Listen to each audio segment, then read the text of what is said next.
30 δευτερόλεπτα ξεκούραση. Σιγάρε μαλάκα, για κάρντιο καλό είναι, αλλά όχι για να χτίσεις μυς. Έχουν πεθάνει influencers μαλάκα και όλοι στο γυμναστήριο. Πήγαινε και κάνει γυμναστική, κάνουνε πάγκο 5, 6, 7, 8, μετά ξεκουράζονται 30, 40, 45 δευτερόλεπτα, πάνε πάλι 1, 2, 3, 4. Περίμενε ρε φίλε, μισό λεπτό, δεν δουλεύει έτσι η μυϊκή ανάπτυξη. Το mechanical tension είναι που μετράει. Βάζεις αρκετό βάρος, φτάνεις κοντά στο failure, κάνεις εύρος κίνησης. Ή κάθεσαι εκεί πέρα, κάνεις 3, 4, 5, 6, 5, 40 δευτερόλεπτα και ξανακάνεις μόνο και μόνο για να βγάλεις βίντεο ή να νιώσεις το pump. Φίλε, το pump δεν έχει καμία ουσία. Δεν αυξάνει τους μυς. Είναι η αίσθηση που σου προσφέρει, τίποτε άλλο.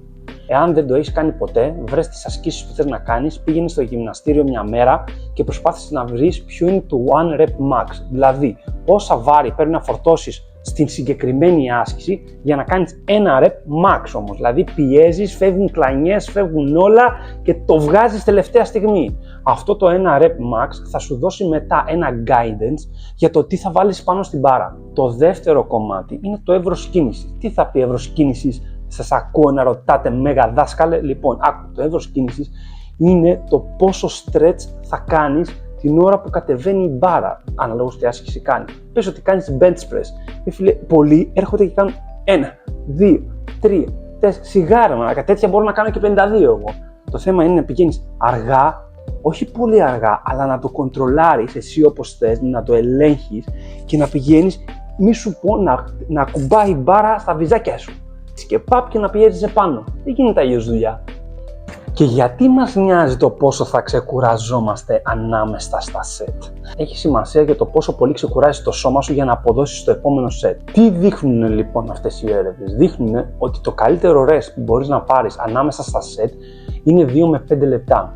Γιατί 2 με 5 λεπτά? Γιατί δίνεις αρκετό χρόνο στο σώμα σου να ξεκουραστεί, ώστε να μπορέσεις στο επόμενο σετ να αποδώσεις όσο προς το προηγούμενο και όχι να μειώνεις. Οπότε ας το δούμε λίγο πρακτικά, γιατί όλα αυτά ρε παιδί μου όλοι λένε από εδώ, λένε από εκεί, τα μισά καταλαβαίνω και εγώ δεν καταλαβαίνω τι μου γίνεται. Πες ότι πας να κάνεις πάγκο, βάζεις 100 κιλά, γελάει ο κόσμος, βάζεις 100 κιλά και πας να κάνεις, ωραία, κάνεις 1, 2, 3, 8, σταματάς. Μετά κάθεσαι και παίρνεις 30 με 40 δευτερόλεπτα διάλειμμα. Όταν ξαναπάς να κάνεις, είναι τόσο κουρασμένο το σώμα σου που αποκλείεται να βγάλεις πάλι 8. Αν βγάλεις 7, στην καλύτερη. Οπότε τι κάνεις? Κάθε φορά που παίρνεις μικρό διάλειμμα, αντί να πηγαίνεις και να κάνεις τον ίδιο αριθμό, κάνεις λιγότερα. Και στην αρχή κάνεις 8, μετά κάνεις 6, μετά κάνεις 4, μετά κάνεις 2 και μετά βάζεις σπίτι σου. Πρέπει το volume να είναι αρκετά υψηλό σε όλα τα set σου. Και για να είναι το volume υψηλό στα set σου, πρέπει να ξεκουράζεσαι. Οπότε είναι καλύτερο να πάρεις 2 με 5 λεπτά. Κάτσε, ξεκουράσου, μαλακίσου στο Instagram, μίλα στην κόμενα απέναντι, βάλε ένα χρονόμετρο, έλα πίσω σε 5 λεπτά, πήγαινε για τα 8 πάλι. Πήγαινε εκεί πέρα τα 8, τερμάτισέ τα, σήκω φύγε, πήγαινε ξεκουράσου, πήγαινε φάε, πήγαινε κοιμήσου. Γι' αυτό βλέπεις πάρα πολλούς που πάνε συνέχεια, μαλάκα πάνε χρόνια γυμναστήριο και δεν έχουν δει καμιά αλλαγή. Εγώ αυτό που έχω να προτείνω είναι πήγαινε, δοκίμασε το 6 εβδομάδες, 7 εβδομάδες και άμα δεν λειτουργήσει, έλα πίσω και πες ρε μαλάκα Γιώργο, τι μου είπες να πούμε? Πήγα και έκανα βάρη και δεν μεγάλωσα, αλλά πρέπει να το κάνεις σωστά. Πώς το κάνουμε λοιπόν σωστά? Αφού βρεις το ένα rep max σου, θα βάζεις περίπου 80-85% του one rep max στην μπάρα, οποιοδήποτε είναι αυτό. Και θα προσπαθήσεις να φτάσεις failure. Τι σημαίνει failure ρε φίλε? Κάνεις 5, 6, 7, πολλοί σταματάνε. Σταματάνε στο 7, σταματάνε στο 8. Τι σημαίνει σταματάω? Σημαίνει δεν μπορώ άλλο. Στην πραγματικότητα όμως δεν είναι έτσι. Γιατί αν έρθει ένας με ένα πιστόλι και στο βάλει στον κρόταφο και σου πει φίλε σήκωσε, αλλιώς στη σφύριξα, θα πας κι άλλο. Λοιπόν, αυτό θα έχεις στο μυαλό σου. Σηκώνεις και όταν δεις ότι δεν μπορείς να κάνεις άλλο, τότε έχεις φτάσει στο όριό σου. Πολλές φορές δεν χρειάζεται καν να φτάσεις στο 10 στα 10 στο όριό σου. Πες ότι ρε παιδί μου, οι επαναλήψεις που μπορείς να κάνεις max είναι 10. Δεν χρειάζεται να φτάσεις στα 10. Δηλαδή 8 με 9. Αυτό που λένε να αφήνεις 1 με 2 reps που μπορείς να κάνεις ακόμα με σωστή τεχνική, χωρίς να τις κάνεις. Ακόμα θα έχεις το ίδιο αποτέλεσμα και θα μπορείς να ξεκουραστείς και πιο γρήγορα. Οπότε πάρε 2 με 5 λεπτά, πήγαινε ξεκουράσου και μετά μπες πάλι και κάνε το σετάκι σου. Αυτό βέβαια είναι μια διαδικασία που κρατάει αρκετό χρόνο, γιατί αν έχεις να κάνεις 5, 6, 7 ασκήσεις και ανάμεσα σε κάθε σετ ξεκουράζεσαι 3 με 5 λεπτά, θα σου πάρει μια ώρα να είσαι στο γυμναστήριο. Γι' αυτό έχει αποτέλεσμα. Γιατί πας, πιέζεσαι, κάθεσαι, ξεκουράζεσαι και έτσι μεγαλώνει η μυς σου. Το να παίρνεις μικρά διαλύματα και να κάνεις pump και να πηγαίνεις στον καθρέφτη και να λες πω τι κορμάρα έκανα, έχει το instant gratification, ρε φίλε, σου δίνει την ευχαρίστηση εκείνη την ώρα. Λες πω φούσκωσε και πας σπίτι και ξεφουσκώνεις σαν μπαλόνι, φίλε. Ξεφουσκώνεις σαν άδεια καπότα. Λοιπόν, το επόμενο κομμάτι είναι να ξεχωρίσουμε τις compound από τις isolation movements. Okay? Τι είναι compounds, τι είναι isolation movements.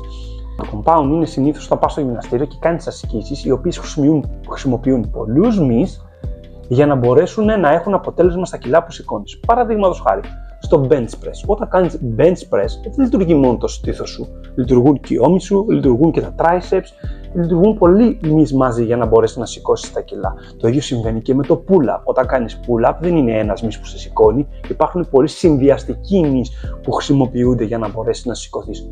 Επίσης, ένα ακόμα είναι το squat. Όλα αυτά λέγονται compound movements και είναι πάρα πολύ effective να τα χρησιμοποιείς. Γιατί μπορείς να χτυπήσεις πολλούς μυς με μία άσκηση. Οπότε, αν ξεκινήσεις τη γυμναστική σου, πας, κάνεις λίγο ζεσταματάκι, έτσι, δεν χρειάζεται να κάνεις τρελά πράγματα και κάνεις compound movements στα πρώτα 2 τρίτα της γυμναστικής σου, αλλά πιέσεις σκληρά, τότε χτυπάς πολλούς μυς και τελειώνεις και πιο γρήγορα τη γυμναστική. Από το να πας και να κάνεις isolation, τι σημαίνει isolation, δηλαδή ένα μη μόνο. Curls. Κάνω curls εκεί πέρα, σηκώνω για να φαίνεται στην κόμενα. Κάνω και έτσι να είναι πλάγι. Σου κάνω και έτσι για να χτυπάει τη μούρη μου, για να δείξω πόσο βλάκας είμαι. Φίλε, κάντα, εγώ δεν σου λέω μην τα κάνεις, αλλά κάντα στο τέλος σαν fine tuning. Δεν τα κάνεις στην αρχή και είναι το μόνο που θα κάνεις. Δηλαδή πάει ο άλλος κάνει leg extension. Εντάξει, χτυπάει λίγο παραπάνω, αλλά φίλε, καλύτερα από το leg extension πήγε να κάνει squat. Αυτά τα isolation movements που λέμε, όπως είναι ας πούμε triceps, okay? Όταν κατεβάζεις το καλώδιο για να κάνεις triceps, isolation movement, κάντα στο τέλος και κάντα σαν superset. Δηλαδή, ξεκινάς στην αρχή σου, κάνεις τα compound σου movements, 4-5 διαφορετικά max, γιατί μετά αν τα κάνεις σωστά και φτάνεις κοντά στο failure θα πεθάνεις. Κάντα σωστά, φτάσε στα 2 τρίτα της γυμναστικής σου ώρες που θες να χαραμίσεις και πήγαινε μετά και κάνε 3 σετάκια σαν superset, δηλαδή το ένα μετά το άλλο με 10 με 15 δεύτερα διάλειμμα ανάμεσα, curls και triceps, curls και triceps. Οι μυς που θα κάνεις στο superset πρέπει να είναι αντίθετοι. Δεν μπορείς να πάει να κάνεις bench press και μετά να πάει να κάνεις superset flies. Δεν λειτουργεί ρε φίλε έτσι στο σώμα. Γιατί δεν ξεκουράζεται και δεν αποδίδει αυτά που μπορεί να αποδώσει. Οπότε οι μυς που χρησιμοποιείς πρέπει να είναι αντίθετοι. Ο λόγος που το κάνεις αυτό είναι ότι ουσιαστικά όταν γυμνάζεις τον ένα μυ, ο άλλος ξεκουράζεται. Και όταν αλλάζεις τον άλλο, ο άλλος ξεκουράζεται. Αλλά αυτό χρησιμοποίησέ το στο τέλος της προπόνησής σου. Μιλάμε για υπερτροφία, έτσι. Δεν μιλάμε τώρα για άλλου είδους γυμναστική, δεν μιλάμε για κάρδιο. Γιατί όταν βλέπεις τους άλλους και πάνε και χτυπιούνται με βάρη, ναι, μεν υδρώνουνε, αλλά είναι κάρδιο με βάρη. Δεν είναι υπερτροφία. Δεν κάνεις focus στο πώς να μεγαλώσει ο μυς. Και είναι σημαντικό να μεγαλώσει ο μυς, ειδικά στις μεγαλύτερες ηλικίες, 35, 40, 45, 50 και φεύγα. Θα μιλήσουμε αργότερα σε άλλο βίντεο γιατί είναι σημαντικό να έχουμε μυς όσο περισσότερο μεγαλώνουμε, αλλά για τώρα ας κρατήσουμε το rest, okay? Οπότε πηγαίνεις γυμναστήριο, αλλάζεις τον τρόπο που γυμνάζεσαι, κάνεις rest 2 με 5 λεπτά, δοκίμασε την τεχνική που σου λέω με τα compound movements και τα isolation movements στο τέλος σαν superset, okay? Κάνε μόνο αυτά τα group 3 φορές την εβδομάδα, 4 φορές την εβδομάδα, 2 φορές την εβδομάδα, αναλόγως πόσο χρόνο έχεις. Αν κάνεις 2-3 φορές την εβδομάδα, κάνε full body και τις 3 μέρες. Okay? Μοίρασέ τα ώστε να είναι full body. Εάν κάνεις 2 μέρες επίσης, εάν κάνεις 4 μέρες, μπορείς να κάνεις up and down. Okay? Μπορείς να κάνεις τις 2 μέρες upper body, 2 μέρες lower body. Πες μου τη διαφορά και αν δεις, έλα πίσω στο βίντεο, σχολίασε και θα σου πω τι βλακία έχεις κάνει και δεν μεγαλώνει η μυς σου. Τα λέμε στο επόμενο βίντεο.